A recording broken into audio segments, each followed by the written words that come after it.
The anime opens with a young boy asking a quiet yet philosophical question. What does it truly mean to see?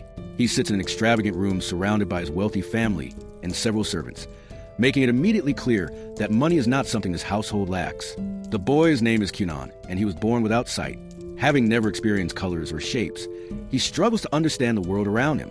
This condition has shaped him into a gloomy, withdrawn child who believes he was dealt a particularly cruel fate. Those around Kyunan care for him deeply and do their best to explain what sight is like. Unfortunately, their well-meaning efforts only make things worse. Every explanation reminds Kyunan that seeing is something he will never experience.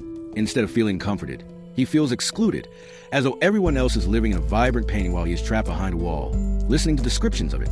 Soon after, Kyunan's personal servant, Iko, escorts him to his magic lesson. Because of the family's immense wealth, the lesson takes place inside the palace, and the teacher functions more like a private tutor than a standard instructor. Kyunan is far from excited. He questions the point of learning magic when he cannot even walk freely without help. In his mind, studying magic without sight feels like trying to draw a masterpiece without ever seeing the canvas.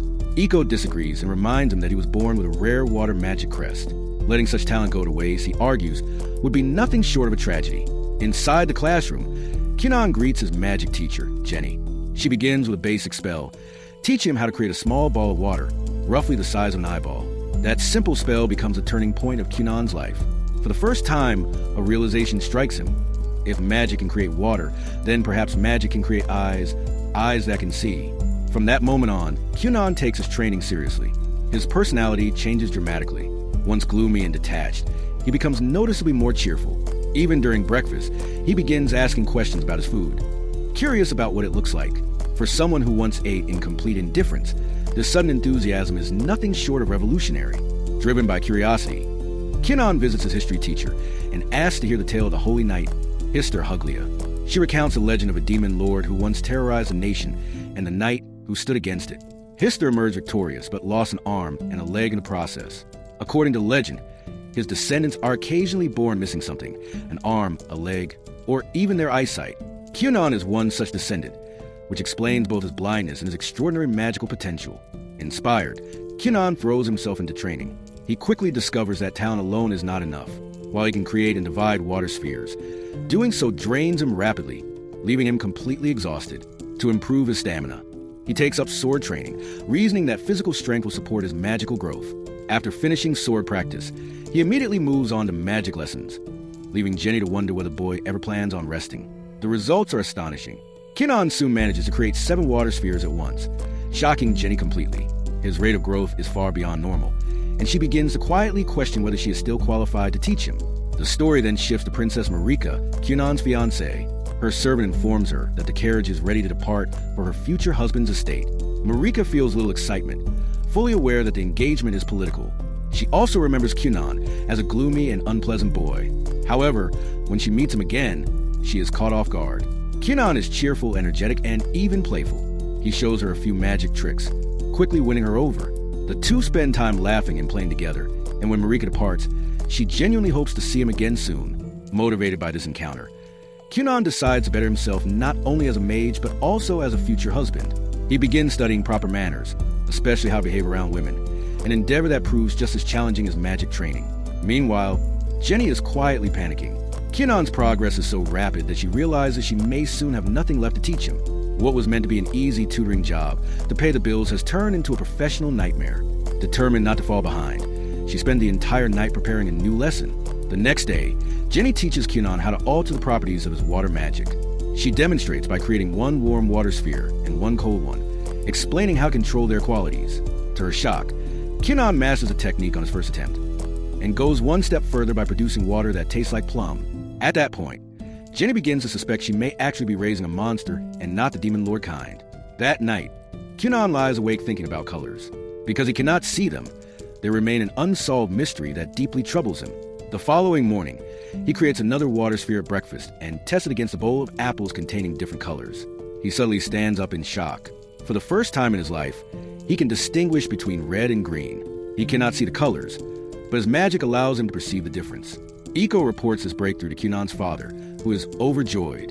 Kyunan's abilities continue to evolve, allowing him to read books by recognizing the ink through magic alone, a truly revolutionary development.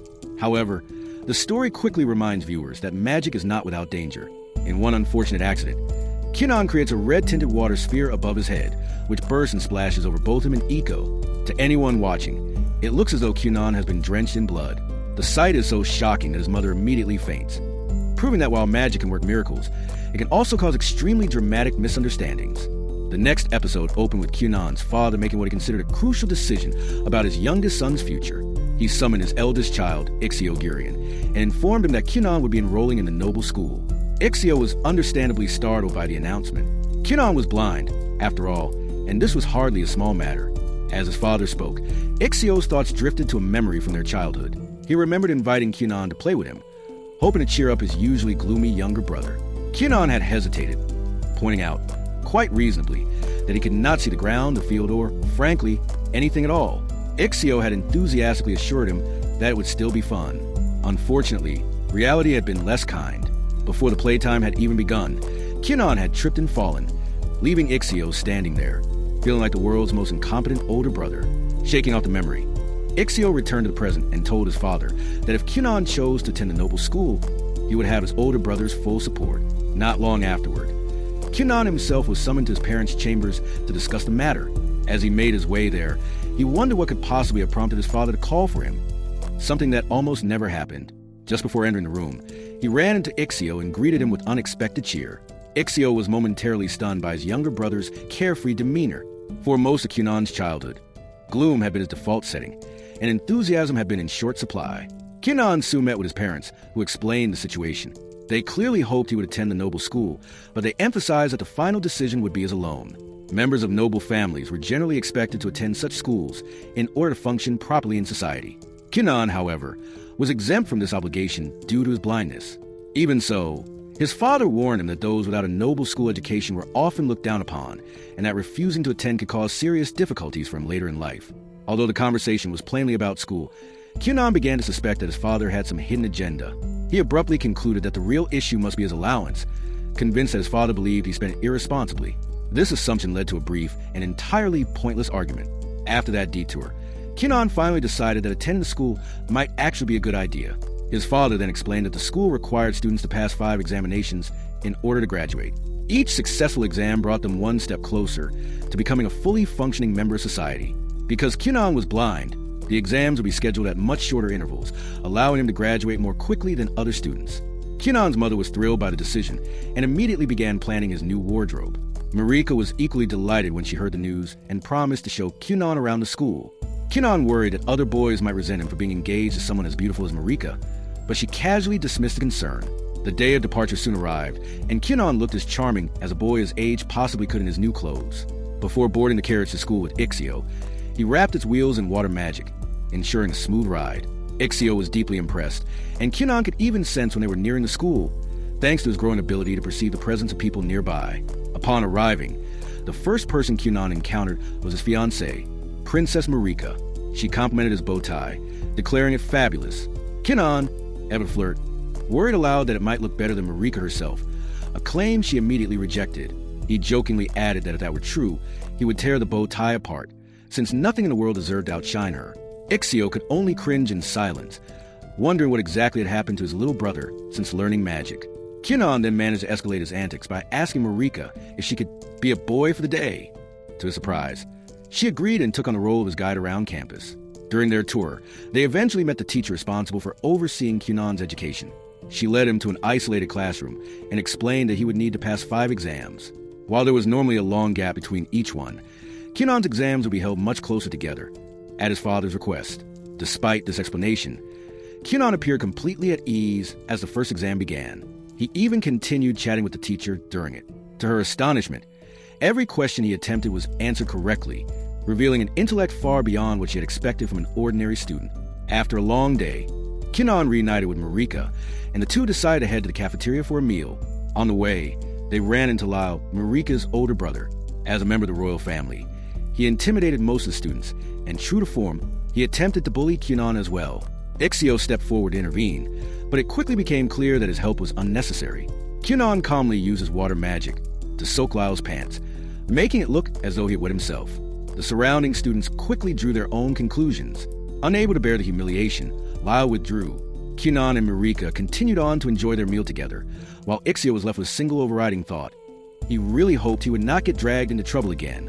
The next episode opens with Kyunan cheerfully continuing his meal in the school cafeteria alongside Marika and his elder brother. On the surface, everything appears calm, almost cozy, but despite having handled the earlier confrontation with impressive wit and speed, Kyunan remains visibly unsettled by Prince Lyle's behavior. He admits that he cannot wrap his head around why Prince Lyle would treat his own sister with such open rudeness and outright violence. In response, Marika explains, patiently and with the tired wisdom of someone who has lived it, the less glamorous side of royal life. She tells Kyunan that as a ninth princess, she ranks below Prince Lyle in the royal hierarchy, which already places her at a disadvantage.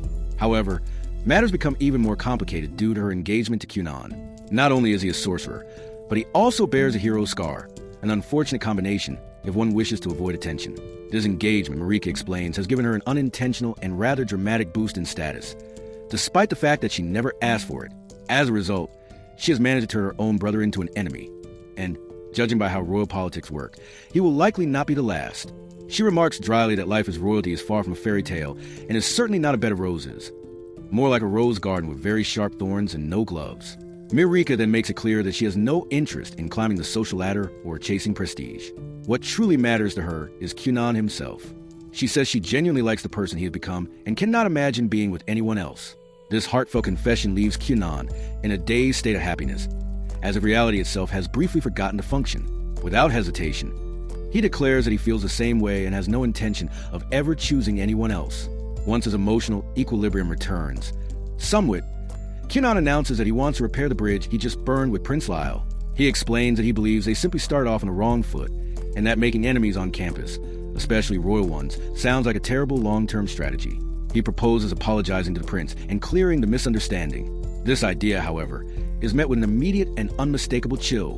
Both Marika and his elder brother reject the proposal outright, their expressions making it painfully clear that while Kyunan's intentions may be noble, his optimism is dangerously naive. The following day, Kyunan resumes his sorcerer training under Jeannie's guidance. She instructs him to form a water ball and alter its texture using magic alone. Kyunan accomplishes the task effortlessly, treating the exercise as little more than a warm-up. Jeannie concludes the lesson by advising him to continue gathering sensory impressions from different objects, explaining that doing so will help him manipulate the texture of his water creations with even greater precision. Soon after, the long-awaited day arrives.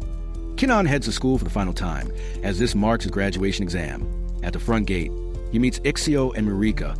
After giving Marika a pointed look, Kyunan dramatically expresses how deeply his heart aches at the thought of them parting ways after today. Marika, ever practical, reminds him that they still have the entire evening together. The mere thought of spending time with his future wife instantly sweeps away his gloom, as though it had never existed in the first place. Together, they head into the school. Once inside, Kyunan learns that he will be taking the exam alongside his classmates. For the first time, he finds himself in a room filled with students his own age.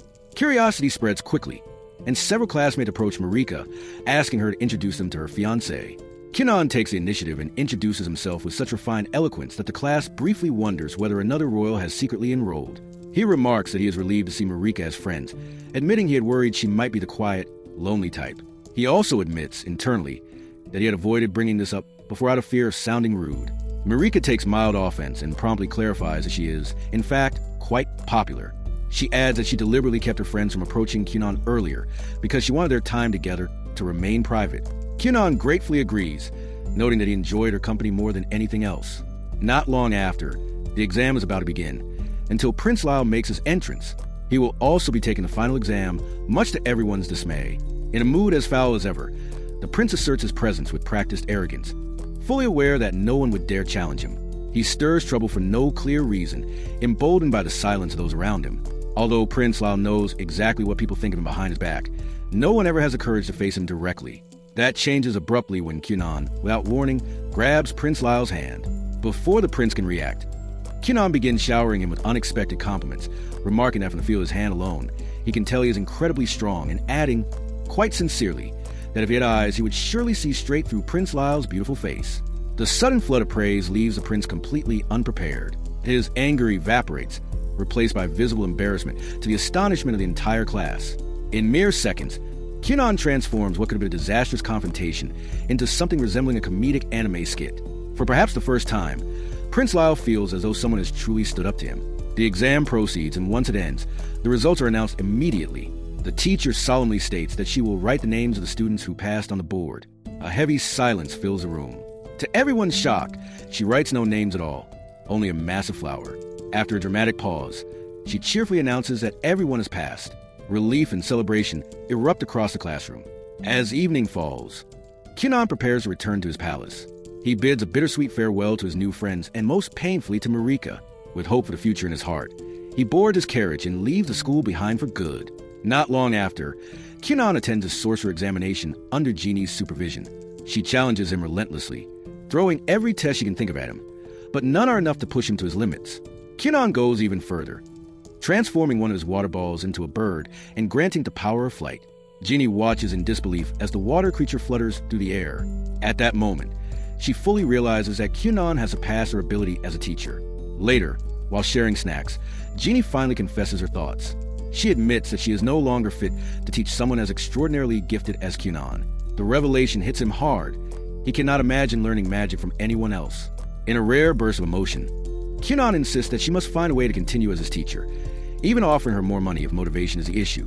His agitation causes his magic to surge uncontrollably, and before he realizes it, multiple water animals spring into existence around them.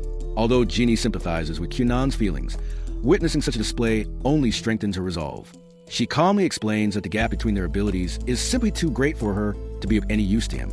With that, she resigns from her position and takes her leave. Kyunan is left stunned, struggling to process the sudden change. That evening at dinner, Kyunan reluctantly informs his family of Jeannie's resignation. While he is clearly shaken, his father remains composed. He redirects the discussion toward finding a new sorcerer capable of teaching someone of Kyunan's caliber.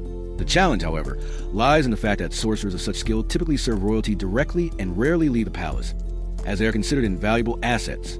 Still, Kyunan's father promises to speak with the king and do everything in his power to secure a suitable mentor for his gifted son. The fourth episode opens with Kyunan traveling toward the royal palace in a carriage beside his father. To spare himself from the inevitable aches of a long journey, he is calmly wrapping the carriage wheels in a layer of water magic, smoothing the ride as if the road itself has grown gentle beneath them. He reflects that he has no desire to arrive with a sore back, especially on a day as important as this one. As the carriage rolls forward, Kyunan speaks with his father, still struggling to believe that he is truly headed for the royal palace. The fact that he has been granted permission to study magic under the Grand Sorcerer himself feels unreal to him. He muses that life is unpredictable and that no one can ever know what fate will suddenly place in their path. His father, however, firmly disagrees. He explains that this cannot be dismissed as mere luck. Gaining an audience with the king is rare enough, and being invited to study under the palace's own sorcerers is rarer still. To him, it is obvious that the royal sorcerers have been aware of Kyunan for some time and have taken a keen interest in his abilities. This realization makes Kyunan uneasy, though he quickly brushes the feeling aside. To lighten the mood, he demonstrates the extent of his magic by forming a small cat out of water. The lifelike creature delights his father so much that Kyunan jokingly suggests they should keep a few cats in the palace. Despite his fondness for felines, his father refuses, arguing that cats are too prone to running about, disrupting work, and causing accidents. He also points out that his wife, Tina, prefers dogs. Kyunan counters by suggesting that the cats could stay outside and roam freely in the palace gardens instead. His father considers the idea and bursts into laughter, admitting that it may not be such a bad compromise after all. Before long, they arrive at the palace grounds, where they are greeted by Lady Rayshaw. She is not only a skilled sorcerer, but also the second princess and the elder sister Marika. Her attention is immediately drawn to the cat Kyunan's father is carrying. When he sets it down, Kyunan dispels the magic, and the watery feline dissolves instantly. Lady Rayshaw is deeply impressed, finding Kyunan's level of control and creativity fascinating. Kyunan's father, on the other hand, mourns the loss of the cat he had grown fond of in just a few short moments, despite knowing it had only been an illusion. Lady Rayshaw explains that she has heard much about Kyunan from her younger sister, Marika. At the mention of her name, Kyunan excitedly announces that he has already reserved a beautiful restaurant for the evening and plans to take his fiancée, Marika, out on a special date. His enthusiasm makes Lady Rayshaw blush, charmed by how earnest and adorable he is. Soon, Kyunan's father departs to attend his audience with the king, while Kyunan heads deeper into the palace with Lady Rayshaw to meet the Grand Sorcerer. Along the way, she explains the inner workings of royal succession. While tradition usually favors the firstborn prince, in this kingdom the crown is awarded to the son or daughter who achieves the greatest accomplishments. With 7 princes and 10 princesses, competition for the throne is fierce and constant. Lady Rayshaw reveals that she herself abandoned any claim to the crown in order to pursue magic, a choice that permanently disqualifies her from becoming queen. Midway through their walk, she notices that Kyunan is not even using his feet, instead gliding along the floor by skating on magic. Despite her mature composure, her inner child gets the better of her, and she eagerly asks to try it herself. Before indulging the fun, she gives Kyunan a grave warning. He must never involve himself with any faction among the palace sorcerers. Though the warning is serious, it comes across lightly as her attention is clearly focused on the thrill of skating. Together, they glide to the palace halls until they are eventually reprimanded by a knight, who reminds them that as royalty, they should be setting an example rather than breaking the rules. At last, Kyunan arrives at the chambers of Lodimon Acthard, the Grand Master of all sorcerers in the royal palace. The Grand Master informs him that he must first pass a test before being accepted as a student. He also explains that Kyunan bears a water crest and possesses a 2-star rating. There are 7 crests in total: fire, water, wind, earth, light, darkness, and foul, and each person is born with only one. Every crest is ranked by stars, up to a maximum of 5, with a higher number indicating greater magical potential. Lodimon reveals that he himself holds a 4-star crest, while both Kyunan and Lady Rayshaw possess 2-star crests, setting the stage for Kyunan's trial within the royal palace. As part of his trial, Kyunan is introduced to another sorcerer who also bears the water crest. The sorcerer demonstrates his skill by conjuring a vast number of floating water spheres, filling the space with shimmering orbs. Kyunan is visibly impressed, amazed that someone can produce such a large quantity of water at once. The Grand Master then explains Kyunan's task. He must use his own magic to draw those water spheres toward himself. Kyunan realizes immediately that this will not be easy, as he has never attempted to manipulate water created by another sorcerer. The thought makes him uneasy, but he steels himself and resolves to try regardless. Gathering all his strength, he pulls at the spheres with his magic. Despite his effort, he manages to draw only 2 water balls away from the other sorcerer's control. The attempt leaves Kyunan utterly exhausted. He has never encountered water that actively resisted his command, and the strain takes a heavy toll on him.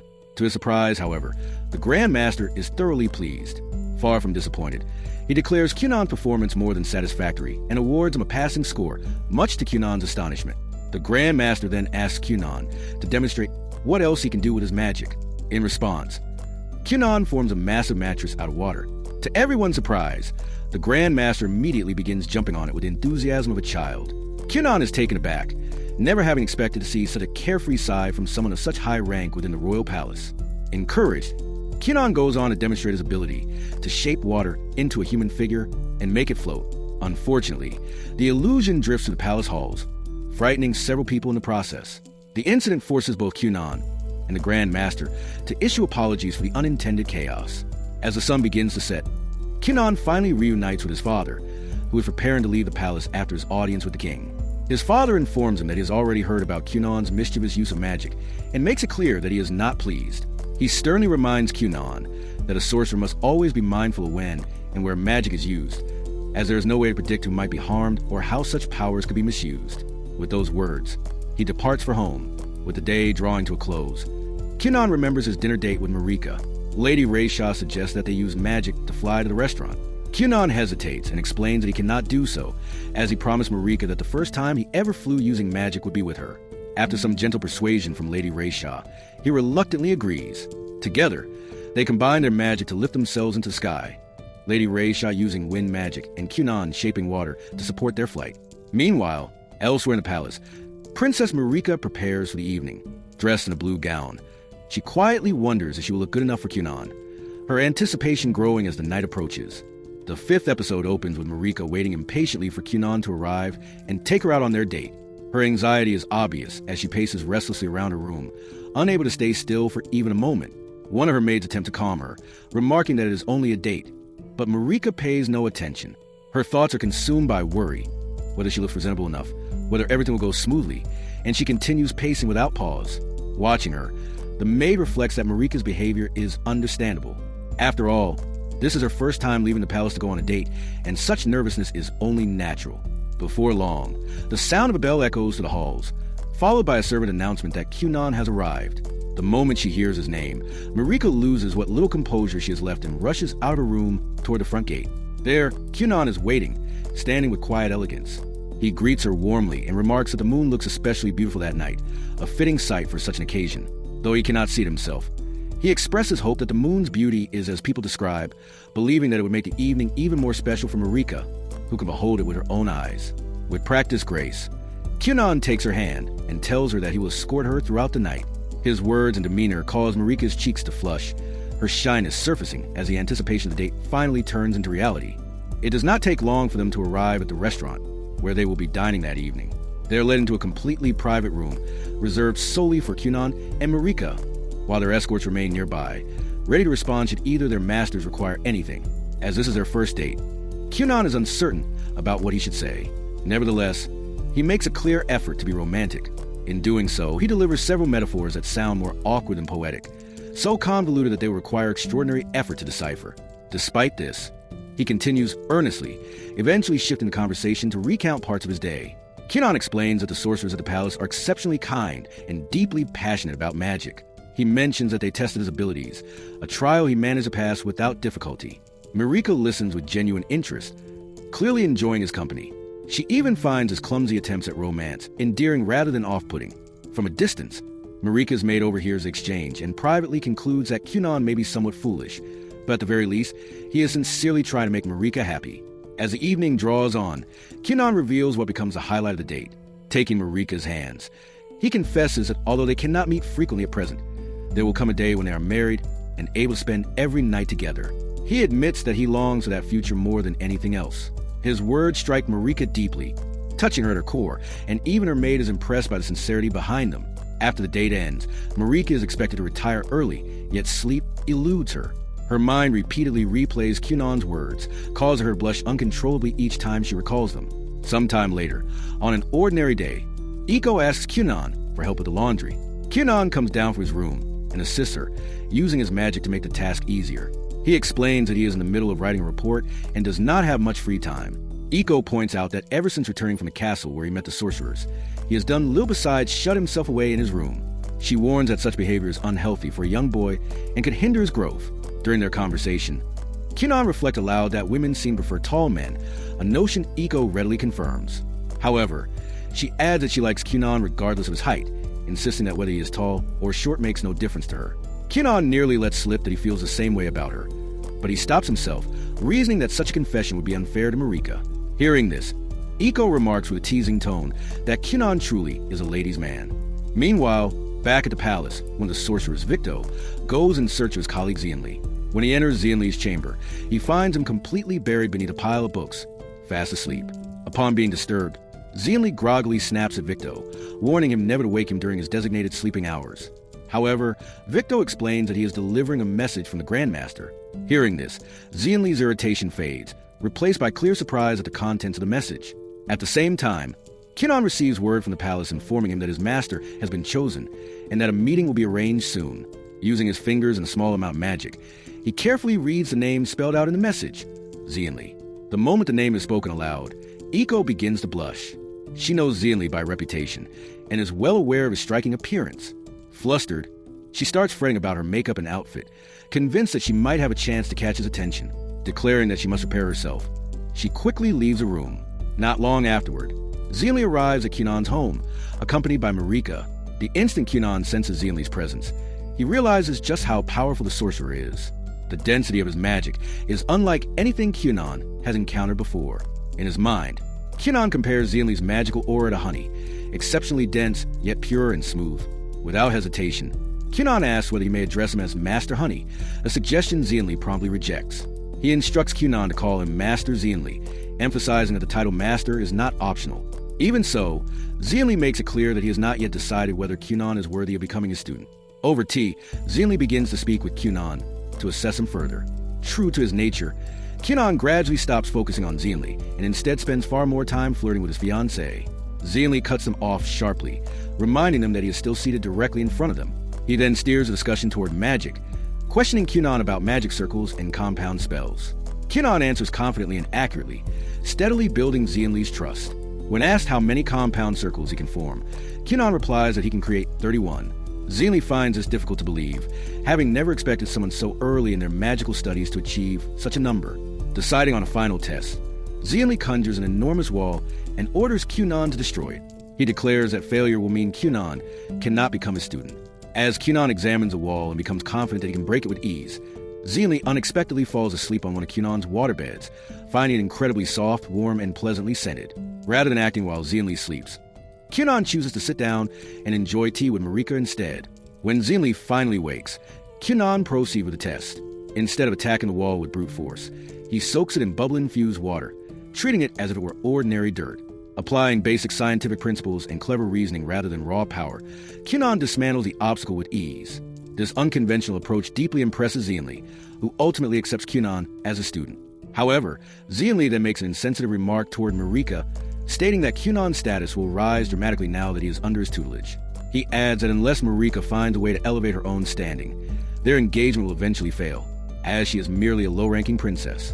Kyunan immediately steps in to defend her, stating that Zeonli is precisely the type of man who drives women away through his rudeness and only regrets it later. He adds that someone like that has no right to lecture others about love. Kyunan's words strike Zeonli deeply, and although he wants to respond, he finds himself unable to deny the truth in them. In the end, he has no choice but to silently accept his defeat. The 6th episode opens with Zeonli arriving by carriage to personally tutor Kyunan in magic for the very first time. Kyunan is overwhelmed with excitement, more eager than he has ever been in his life.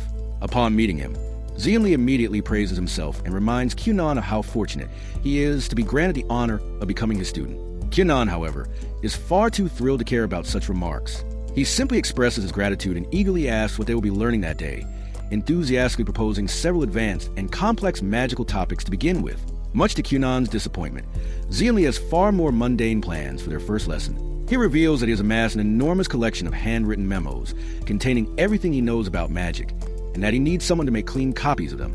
Although Kyunan was born blind, his water magic allows him to perceive well enough to read and write, making him the ideal candidate for the task. Kyunan quickly realizes how tedious this work will be, and half-jokingly asks whether Zeonli dislikes him as a student. Zeonli responds coldly that he has never felt any affection for Kyunan to begin with, adding that this training will be as harsh and demanding as possible for any sorcerer. Zeonli then orders everyone else to leave the room, insisting that Kyunan work alone. Since the text contains sensitive magical knowledge accessible only to palace sorcerers, no one else is permitted to remain nearby. Kyunan apologizes to his fiancée, Marika, for forcing her to leave as well. She accepts cheerfully, explaining that she would never interfere with something as important as sorcerer training. Once the room is empty, Zeonli instructs Kyunan to prepare a waterbed, and promptly falls asleep in the blink of an eye. Left alone, Kyunan tackles the task with quiet determination. Meanwhile, Marika begins sword training of her own. She has kept it a secret from Kyunan, wanting him to focus entirely on his magic. However, she has recently begun to feel unworthy of someone as gifted as him, and hopes to close the gap by strengthening herself, determined to become a bride worthy of Kyunan. Hours later, Zeonli awakens to find Kyunan utterly exhausted and only halfway through the work. Kyunan asks why the task is even necessary, prompting Zeonli to explain the distinction between information and knowledge. He states that merely reading something is not enough to truly understand it. Only by reading and rewriting does information transform into usable knowledge, and only then can it be applied practically and become power. He reminds Kyunan that this exercise is not simply helping his master, but training him to absorb knowledge completely. This explanation reignites Kyunan's enthusiasm, and he resumes the work with renewed efficiency. By evening, however, he still fails to complete it, and Zeonli leaves, instructing him to finish by the following day. The next morning, Kyunan visits the palace to meet Zeonli, but is immediately surrounded by other sorcerers eager for his attention. Zeonli intervenes, reminding them that Kyunan is a student and forcibly pulling him away. He jokingly orders Kyunan to create a waterbed for the others, so they fall asleep in comfort and stop following them. On the way to his office, Zeonli introduces Kyunan to the concept of magical engineering, explaining that many palace devices, such as enchanted lamps, were created using it. Inside Zeonli's office, Kyunan is amazed by the vast collection of memos and excitedly asks whether he can live there. Zeonli replies that it is unnecessary, assuring him that all the knowledge of the room is freely available to him whenever he wishes. He then explains his current project, a magical engineering device capable of warming or reheating items placed inside an empty box, something that would significantly improve everyday life. The issue, however, is that many such projects require water magic for fine adjustments, while Zeonli himself specializes in earth magic. Earth magic can reinforce materials, but water magic is essential for precise manipulation. Kyunan eagerly agrees to help, seeing it as another step toward his ultimate goal of creating eyes for himself. Their discussion is interrupted by the Grandmaster, who requests Kyunan's presence. Annoyed, Zeonli orders Kyunan to put the Grandmaster to sleep with a waterbed, so they will not be disturbed. Eventually, lunchtime arrives, and the sorcerers gather for a hearty meal. Some suggest that Kyunan could change masters if he wished, but Kyunan loudly declares his absolute devotion to Zeonli and his desire to learn only from him. This embarrasses Zeonli, who tells him to stop the flattery, only encouraging Kyunan to praise him even more. During the meal, the Grandmaster introduces Kyunan to the idea of a prestigious magic academy attended by sorcerers from all over the world. The school accepts students aged 12 and above, meaning Kyunan still has 2 years to decide. Zeonli advises him to at least consider it. 2 years pass swiftly, and Kyunan grows into a remarkably capable sorcerer. During a friendly duel, he successfully counters one of Zeonli's powerful attacks with water magic, earning his master's acknowledgement.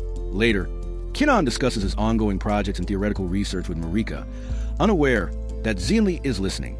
Zeonli interrupts, telling Kyunan that it is time to think seriously about enrolling in the academy. Kyunan refuses, insisting that remaining under Zeonli's guidance is the best path forward. Zeonli, however, disagrees. Although he has taught Kyunan well, he believes Kyunan would benefit more from training under a master who specializes in water magic. At the academy, Kyunan might find a mentor better suited to guide his growth. The unspoken truth is that Zeonli does not want to leave Marika behind. Marika herself grabs Kyunan and reassures him that everything will be fine, urging him to attend the academy and pursue greater heights. That day, Zeonli leaves, reminding Kyunan never to forget his true goal, learning to create eyes through water magic. Back at home, Kyunan reflects on what he's been neglecting. He remembers that his journey into magic began with a simple desire, to see the world for the first time. Though he has achieved so much already, he realizes that personal growth does not mean abandoning that dream. Renewed, he begins developing new theories focused entirely on restoring his sight. Meanwhile, Marika travels back to the palace with her knight, and Zeonli, weighed down by unease. She realizes how much Kyunan has achieved in just 2 years, and fears the widening gap between them. If Kyunan succeeds in seeing through magic, he will become the first person in history to do so, while she will remain an ordinary princess living in his shadow. She tearfully confesses that part of her wishes Kyunan never succeeds, then condemns herself for having such thoughts. Zeonli bluntly agrees, earning himself a sharp kick from her. Marika's knight offers a gentler perspective, explaining that everyone carries both light and darkness within them, and what matters is not being consumed by either. His words bring Marika some comfort. Elsewhere, Kyunan continues his relentless research. After countless failures, something finally works. For the first time in his life, he sees. He stares at the window in awe, mesmerized by the shapes and light before him. But the moment turns abruptly ominous when he turns around and finds a massive crab looming behind him. The 7th episode begins with Kyunan standing in his room, while the magic eyeball he made hovers above him. After repeated trial and error, he is finally able to use this eyeball to see the things around him, marking his first ever success. The crab-like monster is still standing behind him, yet it does not bother him. Perhaps, since he has never used his eyes before, he does not understand that the creature is not something anyone sees every day. Instead of worrying about the creature, he begins thinking deeply about himself. He recalls how he had promised himself before starting to learn magic that, once he gained his sight, the first person he would see would be himself. Not his father, mother, or lover, but himself. He explains that he wanted to see the person who had always been a liability to others, the one who had constantly been a hassle because of his lack of sight. Tasks that were normal and mundane for others had always been difficult for him, often requiring assistance. In the end, he finally brings himself to look at his own face with his new magic eyes. He observed himself with disappointment. He notes that he does not consider his facial features outstanding, nor particularly bad. Initially, he had thought that seeing himself for the first time might trigger a surge of emotions, perhaps hatred or happiness, but he finds that no strong feelings arise. Afterward, he looks back and asks the creature behind him what it is. He then assumes that the overgrown crab might be Iko. Although this seems like an exaggerated conclusion, it makes sense given that he is seeing things for the first time in his life. Even though he has a general idea of the shape of the Iko he created, he has never actually seen that shape with his own eyes before, making this experience entirely new to him. However, this hypothesis is immediately proven wrong when Iko suddenly barges into the room unannounced and asks how he is doing. The unexpected entrance startles Kyunan, causing him to slam into the giant crab in front of him. Upon contact, he realizes the crab is immaterial and does not respond to touch or any physical interaction at all. Kyunan then explains to Iko that he has finally succeeded and is able to see using the magic water ball for the first time in his life. He tests his eyesight by asking about details of her dress to confirm whether what he is seeing is accurate. It turns out that most of what he sees is correct. However, one thing is certain. Iko does not see any crab behind him, and she definitely does not have a horn on her head. Yet Kyunan clearly sees a horn above her head for some reason. Kyunan then heads outside to grab a breath of fresh air and see what his scenery looks like for the first time. He is standing outside in one of his gardens and is able to see a beautiful scene. In fact, It is about as beautiful as a landscape can get, considering the huge amount of nature he is looking at and the bright natural sunlight falling upon it from the sky. However, what Kyunan sees is slightly different. Instead of a bright yellow sun, he sees a dark purple sun shining over all the greenery around him, which makes him very uneasy. He thinks that this is definitely not how he had imagined the scenery would look. To make matters worse, his uneasiness grows because there is always a crab behind him. That crab, which only Kyunan can see, apparently keeps following him around. He eventually decides to head out to meet his family alongside Iko and asks her whether she can see a crab behind them. She replies by asking if he is trying to scare her with a horror story. This response only confirms the suspicion that he alone can see the crab. After reaching his family, the first members he sees are his mother and elder brother. Once again, he is seeing them for the first time, but with noticeable deviations. For example, in his vision, his elder brother has wings growing from his back, and his mother looks like an adventurer with each eye a different color. The more he uses his eyes, the more he comes to the grim realization that he is not seeing things accurately. Based on what he sees, the first compliment that comes to mind upon seeing his mother is that she looks cool. Seeing his brother makes him wonder whether they belong to a race related to fallen angels or something similar. Eventually, his father comes into the room, but Kyunan can hardly make him out, as he appears more like a holoplasma structure than his real father. The scene then cuts to the king's palace, where one of the sorcerers visits Xianli and begins speaking with him. Xianli becomes irritated that his time is being wasted and tells the sorcerer to get straight to the point or leave his chambers. The sorcerer informs him that the Grand Master has granted him permission to go outside for a change because Kyunan has achieved something remarkable. This sparks Xianli's interest, and he finally decides to go outside. Meanwhile, Marika visits Kyunan at his home immediately after hearing that he is finally able to see using his water magic. She excitedly grabs his hands and asks him to show her how it works. Kyunan forms a water eye with his magic, showing Marika the spectacular round water ball that allows him to see despite being born blind. He tells her that he is calling it the glass eye. The next thing Marika excitedly asks is for Kyunan to look at her for the first time with his own eyes. Kyunan feels excited but also somewhat afraid. He knows he is about to see the love of his life for the first time, yet he also expects to see her with some kind of deviation, with both excitement and reluctance. He opens his eyes and is pleasantly surprised to see a girl with bright blonde hair and dazzling blue eyes. However, this beautiful view of his fiancée is somewhat spoiled by the fact that Kyunan sees a feather attached to her head. For the time being, he keeps this observation to himself. He tries his best to compliment his fiancée, but is unable to come up with anything romantic, as he is distracted by the feather he sees on her head with his newfound sight. Eventually, Dario, Marika's knight, also arrives at the scene. Kyunan notices an accessory sword hanging behind him, and immediately calls it cool the moment he sees it. However, Dario lifts the other sword hanging at his waist, indicating to Kyunan that the one behind him is merely an optical illusion. After Dario's arrival, Xianli himself comes to meet Kyunan, and ironically, his grim master appears to be glowing more than anyone else to Kyunan's newfound sight. He finds himself literally unable to look directly at his master because of how much light Xianli seems to radiate toward him. Eventually, Kyunan realizes he needs to discuss this privately with his master and asks to speak with Xianli alone while trying his best not to get burned by Xianli's light rays. After hearing the whole story, Xianli cannot help but laugh at the things Kyunan reports seeing. However, Kyunan finds himself in a serious dilemma and cannot bring himself to smile. He begins to worry that all the important events of his life may be tainted by these altered visions, potentially ruining his memories. Xianli finds it remarkable that Kyunan is already thinking so far ahead about his future. Once he finishes laughing, Xianli suggests it could be one of two things. First, he explains that Kyunan might be seeing the souls of the people he looks at, meaning his sight may be extending into the spiritual world. The other possibility, he says, is magic sickness. He explains that certain places are tied strongly to magic and can have significant effects on those exposed to them. Xianli notes that he himself has visited such places, which can take quite a toll, and after experiencing magical sickness, he began seeing things that were not there, much like Kyunan seeing a giant magical crab. However, Kyunan presents another possible explanation. He points toward his magic eye and asks Xianli a rather depressing question, wondering whether the device itself might be a failure. Xianli, ever confident in his student, responds that this cannot be the case, insisting that since it was made by a student, it cannot possibly be defective. This reassurance boosts Kyunan's morale, leaving him more confident than ever that he will overcome this hurdle. Not long after, Kyunan's birthday arrives. They hold a small party that includes Marika along with all of Kyunan's family members. Kyunan receives a new staff from his father, who explains that it may be slightly big now, but that Kyunan will grow into it.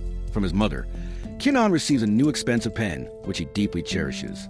From his brother, he receives a book highlighting all the great restaurants in the kingdom, which proves to be an excellent tool for a food enthusiast. During the party, Everyone realizes that Kyunan will soon leave for his school, which is very far away. His mother begins to cry at the thought, but Kyunan's father consoles her, explaining that no matter how far away Kyunan goes, he will always love them and will return a much stronger sorcerer. At the end of the night, Kyunan receives a gift from his beloved Marika, a cute bracelet which he cherishes the most. Marika tells him that she will wait for him there and continue improving herself, so he can focus on his own growth as well. They both promise to write to each other and to keep one another in their hearts forever.